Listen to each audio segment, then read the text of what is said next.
মাঝে মাঝে আদিলের পাগলামি বেড়ে যায়। আজ তার পাগলামি বেড়ে গেছে। দুপুর থেকে একটা মস্ত বড় কাজ করে চলেছে সে।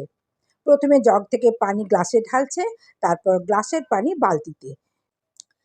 জগ খালি হয়ে গেলে জগে আরো পানি ভরে আনছে ট্যাপ থেকে। বালতি পূর্ণ হয়ে গেলে বালতির পানি বাথরুমে গিয়ে ঢেলে আবারও একই কাজ করছে। আর মুখে বিড়বিড় করে কি যেন বলে চলছে। কোনো কথাই স্পষ্ট না। রাত্রি যখন পড়াতে এলো তখনও আদিল এই কাজটা করছে। রাত্রি অবাক হয়ে একটুক্ষণ দাঁড়িয়ে থেকে আদিলের কাজ কারবার দেখলো, কিন্তু বেশিক্ষণ দাঁড়িয়ে থাকলে পাছে আদিল আবার তাকে দেখে ফেলে। তাই মালিহার রুমে ঢুকে পড়লো তাড়াতাড়ি। তোমার ভাই কতক্ষণ ধরে ওরকম করছে? রাত্রি জানার আগ্রহ বোধ করল। দুপুর থেকে ম্যাডাম। ও। আদিলকে এর চেয়েও অদ্ভুত কাজ এর আগে করতে দেখেছে রাত্রি। একবার আদিল নিজের সব জামা কাপড় কাঁচি দিয়ে কেটে ফেলেছিল। কিছুদিন আগে ফ্রিজের মাছ গোস্ত বের করে টেবিলের নিচে রেখে দিয়েছিল, যার ফলে নষ্ট হয়ে গেছিল মাছ মাংসগুলো। তবে আদিল আজ যা করছে তাতে তারই ভালো হবে। এরকম করতে থাকলে আর বিরক্ত করতে আসবে না। আজ মালিহাকে পড়িয়ে শান্তি পাওয়া গেল। আদিল একবারও আসেনি, পানি ঢালার কাজেই ব্যস্ত ছিল। রাত্রি মালিহার রুম থেকে যখন বের হলো তখনও আদিলের পানি ঢালার কাজটি অব্যাহত রয়েছে। রাত্রির হঠাৎ দুঃখবোধ হলো। এইরকমভাবে মানসিক রোগী হয়ে গেল ছেলেটা। রাত্রি ক্ষুদ্রশ্বাস ফেলে দরজার দিকে এগোলো। মালিহা দরজা খুলে দিলেই আদিল হঠাৎ বলে উঠল, দাঁড়ান। রাত্রি আশা করেনি আদিল তাকে লক্ষ্য করবে। এই শেষ মুহূর্তে ছেলেটার দৃষ্টিগোচর না হলেই কি হতো না। পিছন ফিরে তাকিয়ে দেখলো আদিল এক গ্লাস পানি নিয়ে এগিয়ে আসছে। রাত্রি বুঝতে পারছে না আদিল কি করবে। গ্লাসের পানি কি তার মুখে ছুঁড়ে মারবে? পাগল তো, যা খুশি করতে পারে। রাত্রি মনে মনে সতর্ক হলো। আদিল পানির গ্লাস রাত্রির দিকে বাড়িয়ে দিয়ে বলল, পান করুন। আমার তেষ্টা পায়নি। পেয়েছে, আপনি বুঝতে পারছেন না, খান। এই পানি খেতে রাত্রির মন সায় দিচ্ছে না। কোথাকার পানি কে জানে। সে বলল, না ভাইয়া, সত্যিই আমার তেষ্টা পায়নি। আদিল অদ্ভুত একটা কাজ করলো হঠাৎ। গ্লাসের পানিটুকু নিজের মাথায় ঢাললো, তারপর এদিক ওদিক মাথা নেড়ে অতিরিক্ত পানি ছাড়ার চেষ্টা করলো। যে পানি কিছুটা রাত্রির মুখে এসে লাগলো। হাত দিয়ে মুখ মুছে নিল সে। আদিল বলল, আপনি কি সেই মিসিং হওয়া 4টা অক্ষর খুঁজে পেয়েছেন রাত্রি? আপনি তো আমাকে খাতা দেখাননি, কিভাবে বুঝবো কোন অক্ষরগুলো মিসিং? আমি জানি কোন অক্ষরগুলো মিসিং। আসেন কানে কানে বলি। আদিল রাত্রির কানের কাছে মুখ এনে ফিসফিস করে বলল, LOVE। রাত্রি প্রথমে কিছু বুঝতে পারল না। তার কাছে অক্ষরগুলো কেবলই অক্ষর মনে হলো, কিন্তু হঠাৎ অক্ষরগুলো পরম্পরা সাজানোর দিক খেয়াল করলেই সে চমকে তাকালো আদিলের দিকে। আদিল মৃদু হাসলো। ছেলেটা হাসলে খুব নিষ্পাপ দেখায়, কিন্তু তবুও সে একজন মানসিক সমস্যাগ্রস্ত মানুষ। রাত্রি আর দাঁড়িয়ে রইল না, যত দ্রুত সম্ভব পা চালিয়ে নেমে গেল। শেষ সিঁড়িতে পারভিনের সঙ্গে দেখা হলো তার। আজ পারভিন কিছুটা দেরি করে ফিরেছেন। রাত্রি সালাম জানালো। পারভিন সালামের উত্তর দিয়ে বলল, তোমার সাথে কিছু কথা আছে। জি বলুন না। পারভিন জড়তা ভরা কণ্ঠে বললেন, আমি জানি আদিলকে হয়তো তোমার ভালো লাগে না, যখন তখন তোমার পড়ানোতেও ডিস্টার্ব করে। মানসিক দিক থেকে ও একটু অন্য রকম তো, তাই চাইলেই ওকে কিছু বলে বোঝানো যায় না। আশা করছি তুমি একটু মানিয়ে নেবে। রাত্রি পারভিনের এমন কথায় কী জবাব দেবে বুঝতে পারছে না। পারভিনের জানা নেই তার ছেলে আসলে কতটা পাগলামি করছে। আদিলকে নিয়ে এর আগে তেমন সমস্যা ছিল না, কিন্তু যেদিন থেকে সে বলল আমাকে বিয়ে করবেন, সেদিন থেকে সমস্যাটা কয়েক গুণ বেড়ে গেছে। রাত্রি ইতস্তত করে বলল, না আসলে তেমন ব্যাপার নয়, আমি বুঝি আপনাদের ব্যাপারটা। উনি তো এরকম সুস্থ মস্তিষ্কে করছেন না, উনি সমস্যাগ্রস্ত। আমার তেমন কোনো অসুবিধা হয় না। পারভিনের চোখে জল চিকচিক করে উঠল। বললেন, আমাদের যে কী কষ্ট সেটা আসলে মানুষকে বোঝাতে পারি না। ওর বাবা মারা গেছে, ওকে বিদেশে পাঠিয়েছিলাম লেখাপড়া করতে। পোস্ট গ্র্যাজুয়েট শেষ করে ফিরল ও। আর ফেরারই দিনই কোত্থেকে কী যে হয়ে গেল। ওকে নিয়ে অনেক স্বপ্ন ছিল, স্বপ্নগুলো পূরণ হলো না। পারভিন ওড়না দিয়ে মুখ চেপে ধরলেন। পারভিনের কথা শুনে রাত্রিরও খুব খারাপ লাগছে। তার মনে হলো পৃথিবীতে কষ্টের বিভিন্ন ধরন আছে। তারা আর্থিক কষ্টে আছে, কিন্তু পারভিনের আর্থিক সচ্ছলতা থাকা সত্ত্বেও তার জীবনেও আছে বড় একটা দুঃখ। রাত্রি সান্ত্বনা দিতে গিয়ে বলল, ভেঙে পড়বেন না আন্টি, ইনশাআল্লাহ আপনার ছেলে ভালো হয়ে যাবে। উনি তো অনেকটাই সুস্থ হয়ে গেছেন, ইনশাআল্লাহ পুরোপুরি সুস্থ হয়ে যাবেন। দোয়া করো যে সময়গুলো ও জীবন থেকে হারিয়েছে সেগুলো যেন পুষিয়ে নিতে পারে। অবশ্যই দোয়া করি। আচ্ছা যাও, তোমার সময় নষ্ট করলাম। এটা কি বলছেন? আপনার সাথে কথা বললে আমার সময় নষ্ট হবে? পারভিন হাসলেন। রাত্রিও প্রত্যুত্তরে হাসল। রাস্তায় বেরিয়ে মনটা খারাপ হয়ে গেল রাত্রির। মানুষের জীবনে নানা পরিমাপের নানা প্রকারের কষ্ট। আদিল কি সত্যিই ভালো হবে? যখন সে ভালো হয়ে যাবে তখন কি রাত্রির সামনে পড়তে লজ্জাবোধ করবে না? নাকি এসব সে ভুলে যাবে? ভুলে গেলেই ভালো হয়। এই যে মিস, পিছন থেকে শব্দটা এলো। রাত্রি পিছন ফিরে দেখতে পেল একজন বাইকে বসা যুবক তার দিকে তাকিয়ে আছে। বুঝতে পারল এই যুবকই তাকে ডেকেছে। রাত্রি চমকে উঠল। এটা তো সেই ছেলেটা যে কিনা গতকাল আমার সামনে একটা মানুষকে অন্যায়ভাবে মেরেছে। রাত্রি হঠাৎ ভয় ভয় শুরু করতে লাগলো। গতকালের ঘটনা থেকে সে এতটুকু নিশ্চিত যে এই ছেলে নির্ঘাত কোনো সন্ত্রাসী হবে। সন্ত্রাসীদের খুব ভয় পায় সে। সন্ত্রাসীরা তো ভয়ঙ্করই হয়, কিন্তু এই সন্ত্রাসী তাকে কেন রাখলো? হুমকি দিতে এসেছে? সে গতকালের ঘটনাটা দেখেছিল বলে কি মুখ বন্ধ রাখতে হুমকি দিতে এসেছে? রাত্রির বুকের ভিতরটা ঠক ঠক করতে লাগলো ভয়ে। ছেলেটা ততক্ষণে বাইক থেকে নেমে রাত্রির সামনে এসে দাঁড়িয়েছে। চোখের রোদ চশমা খুলে কিঞ্চিত অবাক কণ্ঠে শুধালো, আপনি কি কোনো কারণে ভয় পাচ্ছেন? রাত্রি টের পাচ্ছে তার হাত পা অস্বাভাবিক রকমের ঠান্ডা হয়ে গেছে, কিন্তু সে ঘামছে। মনে মনে চাইছে এখান থেকে ছুটে পালিয়ে যেতে, কিন্তু সেটা সে পারবে না। কারণ সন্ত্রাসী তার উপর অসন্তুষ্ট হতে পারে, আর সন্ত্রাসীরা কারো প্রতি অসন্তুষ্ট হলে সেই ব্যক্তির জীবন ধ্বংস পর্যন্ত করে দিতে পারে। রাত্রি স্বাভাবিক থাকার চেষ্টা করে বলল, না তো, ভয় কেন পাবো? আপনাকে দেখে মনে হচ্ছে আপনি ভয় পাচ্ছেন। রাত্রি হাসার ব্যর্থ চেষ্টা করল। না, আমি ঠিক আছি। গতকাল কি ভয় পেয়েছিলেন? গতকাল গতকাল কি আমার ভয় পাওয়ার কথা ছিল কোনো কারণে? রাত্রি বিষয়টা ভুলে যাওয়ার ভান করল, যদিও তাতে খুব একটা লাভ হলো না। ছেলেটা ওষ্ঠ বাঁকিয়ে হেসে বলল, গতকাল তো ভয় পাওয়ার কারণ ছিলই বটে, কিন্তু এখন ভয় পাওয়ার কারণটা ঠিক বুঝতে পারছি না। ছেলেটা সুন্দর করে কথা বলছে। সন্ত্রাসীরা কি এভাবে সুন্দর করে কথা বলে? দেখেও ভদ্র ধরনেরই মনে হচ্ছে, হয়তো ভদ্রবেশী সন্ত্রাসী। রাত্রি নিজের অভিনয়টা বেশিক্ষণ চালিয়ে যেতে পারল না। বলল, দেখুন, আমি এ ব্যাপারে কাউকেই কিছু বলবো না। কোন ব্যাপারে? কালকে যে আপনি ওই ছেলেটাকে মেরেছেন সে ব্যাপারে। ছেলেটা আবার মৃদু হেসে বলল, আপনার ইচ্ছা হলে এটা আপনি মানুষজনকে বলতে পারেন। রাত্রি অবাক হয়ে গেল। ছেলেটা কি তাকে হুমকি দিতে আসেনি? তাহলে কেন এসেছে? আমার নাম জানেন? সহসা প্রশ্ন করল ছেলেটা। রাত্রির মাথায় এবার আকাশ ভেঙে পড়ল। এই ছেলেটা কি ফেমাস কেউ? সন্ত্রাসীরা অবশ্য ফেমাসই হয়, অনেক মানুষজন তাদের চেনে, কিন্তু রাত্রি এবার কি করবে? সে তো এই ফেমাস সন্ত্রাসীর নাম জানে না। ছেলেটা নিশ্চয়ই এখন তার উপরে রেগে যাবে। রাত্রি না বোধক মাথা নাড়ল, কিন্তু ছেলেটা রাগল না। নিজের পরিচয় দিয়ে বলল, আমি তানবিন খন্দকার। রাত্রি একটু হাসার চেষ্টা করে বলল, ও আচ্ছা। কিসের আচ্ছা? কেউ নিজের নাম বললে নিজের নামটাও যে তাকে বলতে হয়, জানেন না? আমার নাম রাত্রি। শুধু রাত্রি? রাত্রির আশেপাশে আর কিছু নেই? জি না। এত ছোট নাম? তানবিন এমনভাবে বলল যেন রাত্রির আশেপাশে আর কিছু না থাকা বিরাট বিস্ময়কর ঘটনা। অবাধে তার বিস্মিত চেহারায় হাসি ফুটল। এক পা নিকটস্থ হয়ে দাঁড়ালো সে। চোখে চোখ রেখে শান্ত স্বরে বলল, প্রহর শেষের আলোয় রাঙা সেদিন চৈত্র মাস, তোমার চোখে দেখেছিলাম আমার সর্বনাশ। রাত্রির শান্ত চোখের তারায় হঠাৎ বিস্ময়ের ঘনঘটা হলো। হতবিহ্বল হয়ে চেয়ে রইল তানবিনের দিকে। তানবিন দৃষ্টি থেকে দৃষ্টি সরালো। চোখে রোদ চশমা পরে নিয়ে এগিয়ে গেল নিজের বাইকের দিকে।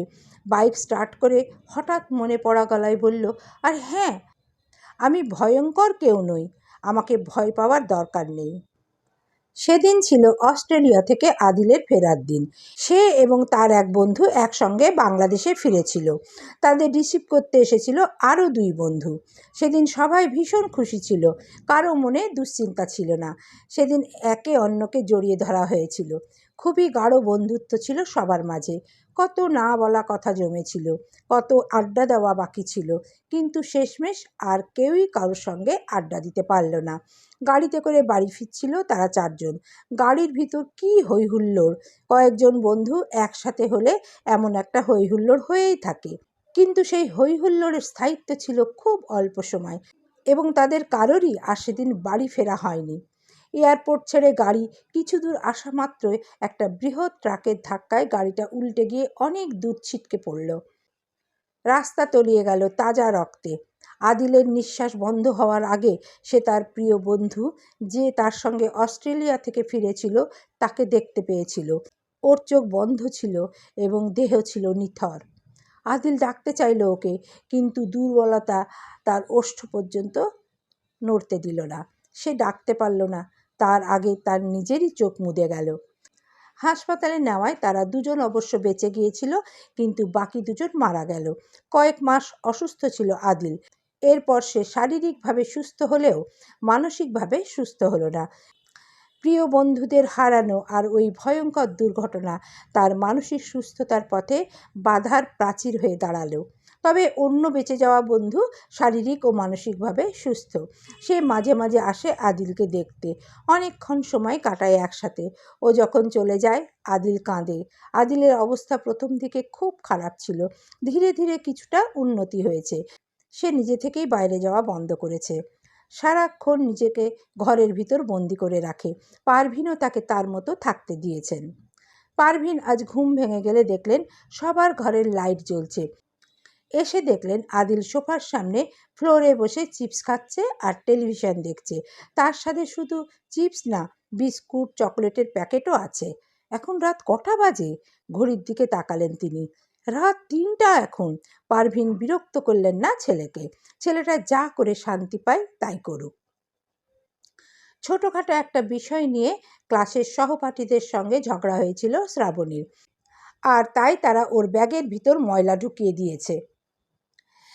শ্রাবণী স্কুলে থাকতেই ময়লাগুলো দেখেছে, কিন্তু সে ময়লাগুলো বাড়ি অবধি টেনে আনলো। রুমের মেঝেতে ফেলে রাখলো সেগুলো। রাত্রি টিউশনি শেষ করে এসে দেখতে পেল মেঝেতে চিপস, চানাচুর ইত্যাদির প্যাকেট, ইটের টুকরো, কলার খোসা পড়ে আছে। সে অবাক হয়ে তাকালো শ্রাবণীর দিকে। শ্রাবণী অঙ্ক করছে। সে জানতে চাইল, এগুলো কোত্থেকে কুড়িয়ে এনেছো? শ্রাবণী বলল, কুড়িয়ে আনবো কেন, এগুলো উপহার। কি বলছো? ভুল কি বলছি? গরিবরা এর চেয়ে ভালো উপহার আর কি পাবে? আমি তোমার কথা বুঝতে পারছি না, সহজভাবে বলো। শ্রাবণী চেয়ার ছেড়ে দাঁড়িয়ে বলল, ক্লাসের কিছু মেয়ে এগুলো আমার ব্যাগের ভিতর ঢুকিয়ে রেখেছে। ওরা আমাকে পছন্দ করে না, কারণ আমি গরিব। কি বলছো? গরিব বলে কেউ তোমাকে কেন অপছন্দ করবে? নিশ্চয়ই তুমি কিছু করেছো। কি করেছো? তুমি ভাবো সব ক্ষেত্রে আমারই দোষ? হ্যাঁ, ওদের সাথে আমার হালকা ঝগড়া হয়েছিল, কিন্তু ওরা আমাকে সত্যিই পছন্দ করে না। ওরা আমাকে নিয়ে মজা করে। আমি ওদের হাসির পাত্র। রাত্রি কিছু সময় নিশ্চুপ থেকে বলল, যদি তোমার দারিদ্রতার জন্যই তুমি ওদের কাছে হাসির পাত্র হও, তবে জেনে রাখো ওরা মনের দিক থেকে তোমার থেকে আরও বেশি দরিদ্র। শ্রাবণী বলে উঠল, এসব বলে তুমি আমাকে মানাতে পারবে না। শ্রাবণী হনহনিয়ে রুম থেকে বেরিয়ে গেল। তারপর ঘর থেকে একদম বাইরে। উঠোন পেরিয়ে গেটের দিকে যাওয়ার সময় হঠাৎ ধাক্কা লাগলো কারো সঙ্গে। শ্রাবণী দিকবিদিক জ্ঞানশূন্যভাবে হাঁটছিল, তাই ধাক্কা লাগার পিছনে কে দায়ী সেটা বিচার করা গেল না। তবুও শ্রাবণী লোকটার গায়ে দোষ চাপাতে একবার ভাবল না। শানিত কণ্ঠে বলে উঠল, চোখে দেখেন না মশাই? বলে অবশ্য সে থেমে থাকলো না, এগিয়ে গেল গেটের দিকে। গেট খুলতে গিয়েও আবার থামলো। তাকিয়ে দেখলো লোকটা বাড়ির ভিতর ঢুকছে। তার কাছে একটা বড় ব্যাগ। শ্রাবণী হতাশার নিঃশ্বাস ফেলে বিড়বিড় করলো, আরও একজন গরিব এসে জুটলো। এই বাড়িটা যেন গরিবদের জন্যই নির্মিত। অবশ্য ভালো কোনো মানুষ এমন বাড়িতে থাকতে আসবেই বা কেন? এমন ভাঙাচোরা বাড়িতে সবাইকে মানায় না। গেটের বাইরে বেরিয়ে অয়নের সাথে দেখা হলো। সে জানতে চাইল, কোথায় যাচ্ছিস? সুমি আপুর কাছে। এখানে মাত্র একটা বাড়িই আছে যেখানে শ্রাবণীর যাতায়াত। সুমি আপুরা তাদের চেয়ে অনেক সচ্ছল, তবে তার এবং তার পরিবারের মাঝে কোনো অহংকার নেই। শ্রাবণীর ভালো লাগে সুমিকে। আজও মেঘলা আকাশ, বৃষ্টি হতে পারে, কিন্তু রাত্রির কাছে কোনো ছাতা নেই। বৃষ্টি নেমে পড়লেই বিপদ। রাত্রি স্বাভাবিকের চেয়ে একটু জোরেই পা চালাচ্ছিল। একটা বাইক এসে থামলো তার সামনে। সেই সন্ত্রাসী। আজ আবার কী কারণে এসেছে? উঠুন। রাত্রি তার কথাতে খুব অবাক হলো। উঠুন মানে? রাত্রিকে হতভম্ব হয়ে তাকিয়ে থাকতে দেখে তানবিন বলল, বাইকে উঠতে বলেছি, বৃষ্টি নামবে, বৃষ্টির আগে আপনাকে পৌঁছে দিই। রাত্রি ফ্যাল ফ্যাল করে তাকিয়ে রইল। ছেলেটা একজন সন্ত্রাসী, অথচ আচরণ এমন যেন সে সমাজকর্মী। সমাজের মানুষের উপকার করাই তার জীবনের ব্রত। রাত্রি বলল, তার প্রয়োজন নেই, আমি চলে যাব, খুব বেশি দূরে না। আমি জানি কত দূর, কিন্তু আপনি জানেন না আপনাকে আমার বাইকে অবশ্যই উঠতে হবে। তানবিনের শেষের কথাতে রাত্রি বুঝতে পারল তার মাঝে সন্ত্রাসী সত্তাটা ফিরে এসেছে। সে বলল, না আসলে আশা করছি বৃষ্টির আগে সেখানে পৌঁছতে পারবে না। আপনি চান আমি রেগে যাই? একজন সন্ত্রাসী রেগে যাক এটা হয়তো কেউই চায় না, রাত্রিও চায় না। সে না বোধক মাথা নাড়ল। তাহলে উঠুন, তানবীর বলল। রাত্রি বুঝতে পারছে না কি করবে। এরকমভাবে একজনের বাইকে কিছুতেই উঠে পড়া ঠিক না। রাত্রি দাঁড়িয়ে আছে দেখে তানবিন বলল, আপনি বোধহয় সেদিনের কথা ভুলে গেছেন। কোন দিন? রাত্রির হঠাৎ ভয় করছে। সে বুঝতে পারছে তানবিন কোন দিনের কথা বলছে। তানবিন হেসে বলল, মনে হচ্ছে আপনি ওরকমভাবে আর কাউকে কোনোদিন মার খেতে দেখেননি। রাত্রি কিছু বলল না, হৃৎপিণ্ডে ঢিপ ঢিপ শব্দ উপলব্ধি করছে। তানবিন বলল, আবার যদি কখনো দেখতে চান তাহলে বলবেন, আমি দেখানোর ব্যবস্থা করব। দেখতে চান? না। রাত্রি ভয় পাচ্ছে দেখে তানবিনের হাসি পাচ্ছে, কিন্তু সে হাসছে না। বলল, তাহলে কি সিদ্ধান্ত নিলেন? যাবেন আমার সঙ্গে নাকি যাবেন না? আসলে ভাইয়া, আমি খুব কম বাইকে চড়েছি, বলা যায় চড়িই নি। আমার বাইকে যাতায়াত করার অভ্যেস নেই। অভ্যাস গড়ে তুলুন, কারণ এখন থেকে আপনাকে বাইকেই যাতায়াত করতে হবে। রাত্রি প্রশ্ন চোখে তাকালো, কিন্তু তার প্রশ্ন চোখকে গ্রাহ্য করল না তানবিন। বলল, উঠুন, এবারই শেষবার বলছি, আর বলবো না, টেনে তুলব। রাত্রি আশপাশে তাকালো। কিছু মানুষ রয়েছে আশেপাশে। এদের সামনে যদি একজন সন্ত্রাসী তাকে টেনে তোলে বাইকে, সেটা খুব জঘন্য ব্যাপার হবে। রাত্রি বাইকে বসলো, তবে যতটা দূরত্ব রেখে বসা যায়। আসার পথে সে একবারও স্পর্শ করলো না তানবিনকে। রাত্রির বলতে হলো না, তার আগে তানবিনই বাইক থামিয়ে ফেলল। আশ্চর্য, তানবিন জানে কি করে সে এ বাড়িতে পড়াতে আসে? জানতে চাইল না রাত্রি। দ্রুত বাইক থেকে নেমে গেল। গেটের দিকে এগিয়ে গেলে তানবিন বলল, ধন্যবাদ কি দেবেন না? রাত্রি দাঁড়িয়ে গেল। খুব খারাপ কিছু বলতে ইচ্ছে করছে তার। ছেলেটা রীতিমতো জোর করে নিজের বাইকে নিয়ে এসেছে তাকে, আর এখন আবার ধন্যবাদের কথা বলছে। রাত্রি পিছন ফিরে শুকনো মুখে বলল, ধন্যবাদ, বলে গেটের দিকে এগুলো আবার। হঠাৎ আবার থামলো। তানবিন কি হলে চাবি ঢুকাতেই যাচ্ছিল, কিন্তু রাত্রির প্রশ্ন থামালো তাকে, আপনি আসলেই সন্ত্রাসী তো? তানবিন রাত্রির দিকে তাকালো। হাসি পাচ্ছে, কিন্তু হাসি চেপে রাখলো। বলল, কেন? সন্ত্রাসী হলে পুলিশে ধরিয়ে দেবেন? না না, আসলে এমনিতেই জানতে চাইলাম। রাত্রি ভাবল, হয়তোবা তার তানবিনের সন্ত্রাসী হওয়া নিয়ে সন্দেহ প্রকাশ করা উচিত হয়নি। তানবিন বলল, যদি তেমন ব্যাপারই না হয় তাহলে জানতে চাইবেন না। হতেও পারি সন্ত্রাসী, আবার নাও হতে পারি, তবে ভয়ঙ্কর নই, বলে সে বাইক স্টার্ট করে চলে গেল। রাত্রি বুঝতে পারল তানবিন আসলেই সন্ত্রাসী। না হলে এত ঘুরিয়ে পেঁচিয়ে কথা বলবে কেন? যে ভালো সে নিজেকে ভালো বলবে না কেন? আসলে তো সে ভালো না। রাত্রি গেট দিয়ে ভিতরে ঢুকলো। আদিল প্রচণ্ড রেগে গেছে। সে বারান্দায় দাঁড়িয়ে রাস্তার একটা বিড়ালকে উপর থেকেই খাবার দিচ্ছিল। রাত্রিকে একটা ছেলের বাইকে করে আসতে এবং ছেলেটার সঙ্গে কথা বলতে সে দেখেছে। তার মুখের আগের তীব্র প্রতিফলন লক্ষণীয়। রাত্রির ডোরবেল বাজালো, কিন্তু আজ অপ্রত্যাশিতভাবে আদিল দরজা খুলল। আদিল এর আগে কখনো দরজা খোলেনি। আজ শুরুতেই আদিলের সাথে দেখা হওয়ায় একটু ঘাবড়িয়ে গেল রাত্রি। আদিলের আঁখি ক্রুদ্ধ, রুষ্ট কণ্ঠে প্রশ্ন করল, ছেলেটাকে? কার কথা বলছেন? যার বাইকে করে এসেছেন, যার সাথে কথা বললেন। কে হয় আপনার? কেউ হয় না আমার। তাহলে আপনি কেন তার বাইকে করে আসবেন? কেন তার সাথে কথা বলবেন? আপনি চলে যান, পড়াতে হবে না। আদিল মুখের উপর দরজা বন্ধ করে দিল। স্তব্ধ হয়ে গেল রাত্রি। সামান্য কারো বাইকে আসার জন্য আদিল এমন করলো? আচ্ছা, সে যদি কোনো রিকশায় আসতো, তাহলেও কি আদিল এমন করতো? কেন যেন আজ ভীষণ অপমান বোধ হলো। সে নেমে গেল সিঁড়ি বেয়ে। বৃষ্টি শুরু হয়েছে। রাত্রি নিচতলায় এসে দাঁড়িয়ে রইল। বৃষ্টি থামলে তাকে বের হতে হবে। প্রায় 10 মিনিট কেটে গেলেও বৃষ্টি থামল না। হঠাৎ আদিলকে দেখা গেল একটা ছাতা নিয়ে এসেছে। ছাতাটা রাত্রির দিকে এগিয়ে দিয়ে বলল, এটা নিন। মুখের উপর দরজা বন্ধ করে দিয়ে এখন ছাতা নিয়ে এসে ভালো মানুষই দেখানো হচ্ছে। আদিল স্বাভাবিক না। রাত্রি জানে আদিলের কোনো কিছুতে তার রাগ করা উচিত না, কিন্তু আজ প্রচণ্ড রাগ বোধ হচ্ছে তার। সে ছাতা না নিয়েই বেরিয়ে গেল বাইরে। আদিলও সঙ্গে সঙ্গে ছাতা মেলে বাইরে বেরিয়ে এসে ছাতা ধরল রাত্রির মাথায় এবং সে নিজে ভিজতে লাগলো। রাত্রি ছাতাটা আদিলের দিকে ঠেলে দিয়ে বলল, আপনি ভিজছেন কেন? আপনি ভেজাচ্ছেন বলে। আদিল ছাতাটা আবারও রাত্রির মাথায় ধরল। রাত্রি বলল, আমি আপনাকে ভেজাচ্ছি না। ঠিক, আপনি ভেজাচ্ছেন না, আমাকে বৃষ্টি ভেজাচ্ছে। কিন্তু আমার ভেজার কারণ আপনি, আর আপনার ভেজার কারণ রাগ। আদিলের প্রতি আপনার এত রাগ? আমি কারো উপর রাগান্বিত নই, কিন্তু আমি চাই আপনি রাগ করুন। আপনি রাগবেন, আপনি বকবেন, আপনি মারবেন। রাত্রি শুধু বিস্ময় নিয়ে চেয়ে আছে। কেন যেন এই মুহূর্তে আদিলকে একদমই মানসিক রোগী বলে মনে হচ্ছে না। মনে হচ্ছে সে সুস্থ, সে স্বাভাবিক। আদিল আরেকটু কাছে এগিয়ে বলল, আপনি আরও একটা কাজ করবেন রাত্রি? ভালোবাসবেন?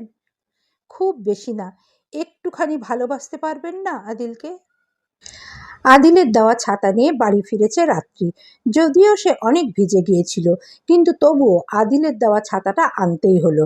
সে এখন মনে প্রাণে চাইছে আদিল ভালো হয়ে যাক এবং এই পাগলামি বন্ধ করুক। যদিও একবারও মনে হয়নি সে পাগলামির বশে এসব করছে, কিন্তু এসব আসলে তার পাগলামি। ভালো হয়ে গেলে নিশ্চয়ই আর কখনো এরকম করবে না। ভালো হোক সে, আর নিজের পরিবারের কষ্ট ঘুচাক। ভাবতে ভাবতে ঘরে ঢুকলো রাত্রি। ঢুকেই বসার ঘরে শেফালি চাচিকে দেখতে পেল। শেফালি পেশায় একজন ঘটক, তবে ভালো কোনো পাত্রের সন্ধান তার আওতায় কখনো কেউ পায়নি। শেফালি তাকে দেখা মাত্র ডাকলো, তুমি আসছো? এদিকে এসো, তোমার জন্যই তো বসে আছি। রাত্রি এগিয়ে গিয়ে বলল, কেমন আছেন চাচি? এই তো তোমাদের দোয়ায় আল্লাহ ভালোই রাখছে, তবে তোমরা যে খুব একটা ভালো নি সেটা আন্দাজ করতে পারছি। প্রিয়ারা এলেন রান্নাঘর থেকে। তার এক হাতে চায়ের কাপ, অন্য হাতে পিরিচ। কেউ বাড়িতে আসলে একেবারে না খাইয়ে কি পারা যায়? 1 কাপ চা আর সাথে 4 টুকরো বিস্কুট। এর চেয়ে বেশি বিস্কুট আর ছিল না। শেফালি নিজের ব্যাগ খুঁজে একটা ছবি বের করলেন। ছবিটা রাত্রির দিকে বাড়ি দিয়ে বললেন, দেখো তো ছবিটা। রাত্রির মুখ গম্ভীর হলো। আবার কোন ছেলের ছবি দেখতে হবে তাকে? যেখানে বিয়েই হবে না সেখানে সে বারবার ছবি দেখতে দেখতে ক্লান্ত হয়ে গেছে।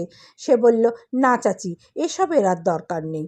শেফালি চায়ে বিস্কুট ডুবিয়ে খেয়ে বললেন, আরে দেখোই না, ভালো ছেলে, দেখো দেখো।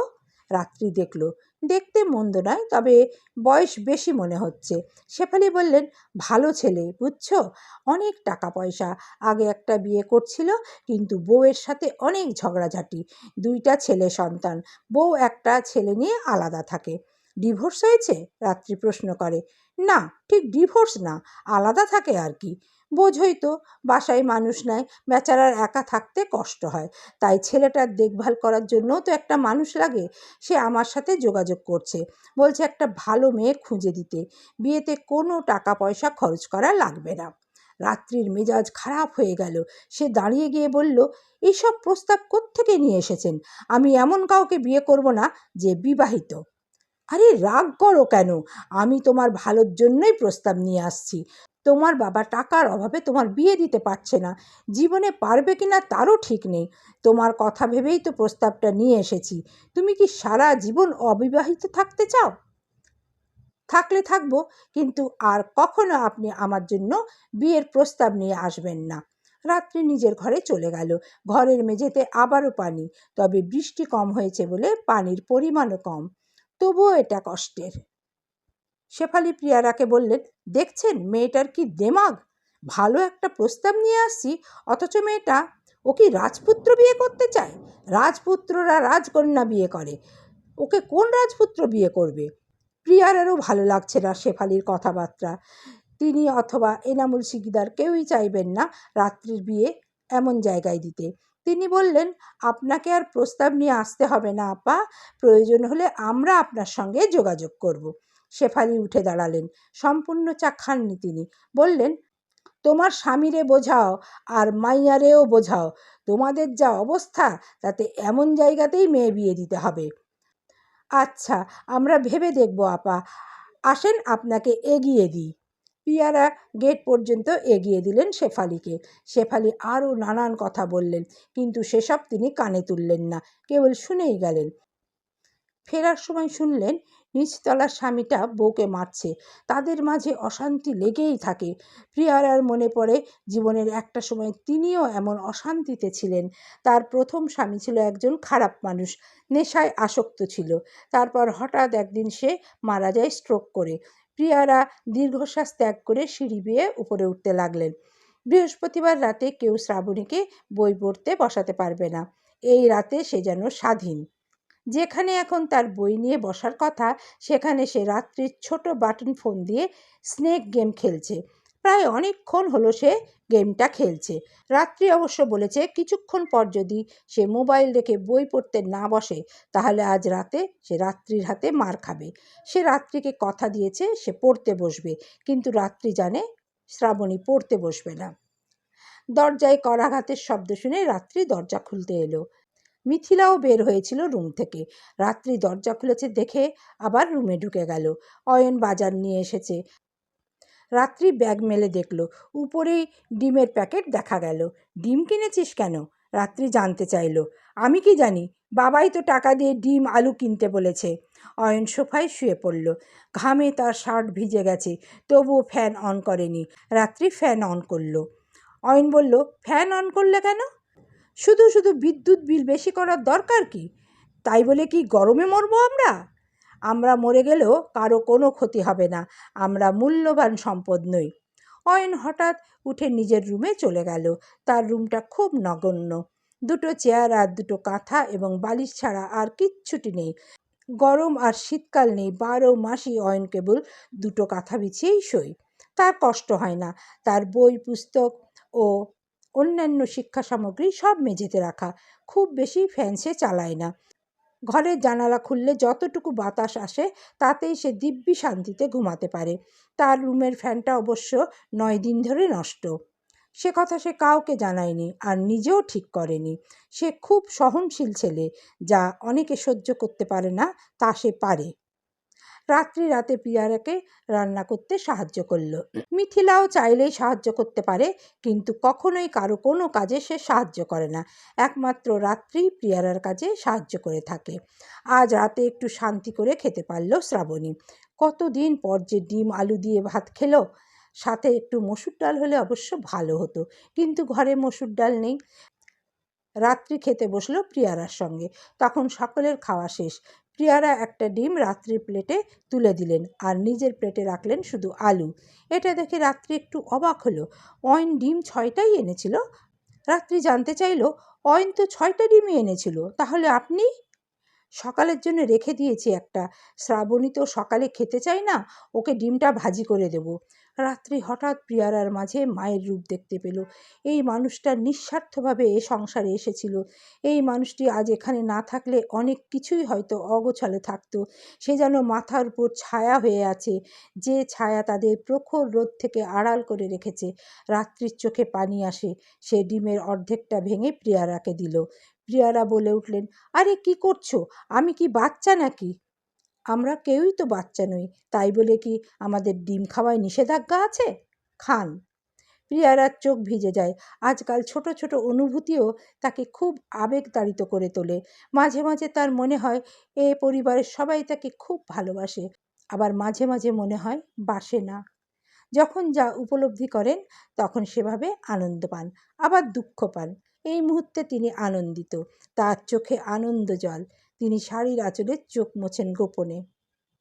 আজ মালিহাকে পড়াতে যেতে হবে না, কারণ তারা সপরিবারে কোনো এক আত্মীয়ের বাড়িতে বেড়াতে যাবে।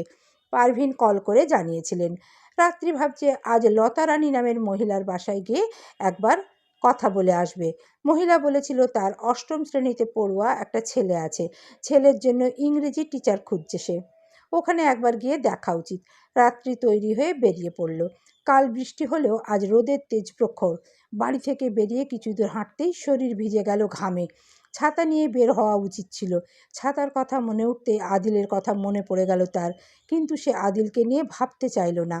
লতা রানীর বাসা রাত্রির বাসা থেকে বেশি দূরে নয়, হেঁটে যেতে 10 মিনিট, কিন্তু এসে রাত্রিকে নিরাশ হতে হলো। লতা রানী ইতিমধ্যে অন্য একজন ছেলেকে শিক্ষক হিসেবে নিয়োগ দিয়ে ফেলেছে। রাত্রির মন খারাপ হয়। যদি অন্য কাউকেই নিয়োগ দেবে তাহলে তাকে কেন বলেছিল। রাত্রি হালকা কথাবার্তা শেষ করে এসে পড়ল ও বাড়ি থেকে। কেন যেন অসহায় বোধ হচ্ছে। টিউশনিটা পেলে ভালো হতো। সামনেই একটা গাছ, গাছের নিচে একটা বেঞ্চ। রাত্রি কখনো বসে না, আজ কি মনে হতেই সে ওই ছায়া নিবিড় বেঞ্চটিতে বসলো। খারাপ লাগছে না, এই জায়গাটায় বাতাসের চলাচল ভালো, আশপাশ নিরিবিলি বলে আরও ভালো লাগছে। রাত্রি চোখ বন্ধ করে দীর্ঘশ্বাস ফেলল। খুব কাছেই শোনা গেল একটা কণ্ঠস্বর, রাত কেন দিনের বেলা এত ঘোরাঘুরি করে? রাত্রি সঙ্গে সঙ্গে চোখ মেলল, পাশে তাকিয়েই চমকালো, ভীষণ রকম।